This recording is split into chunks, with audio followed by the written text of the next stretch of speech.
অনেকে রোজা রাখে কিন্তু নামাজ পড়ে না, তাদের সম্পর্কে কি বলবেন? রোজা রাখে কিন্তু নামাজ পড়ে না, এদের সম্পর্কে বলবো তারা লুঙ্গি খুলে পাগড়ি বাঁধছে।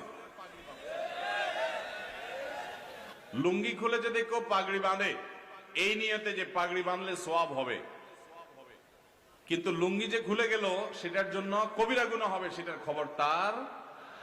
ঠিক একই ভাবে রমজানের রোজা রাখলে সওয়াব হবে, ফরজ আদায় হবে, কিন্তু এর চাইতে বড় ফরজ হলো 5 ওয়াক্ত নামাজ।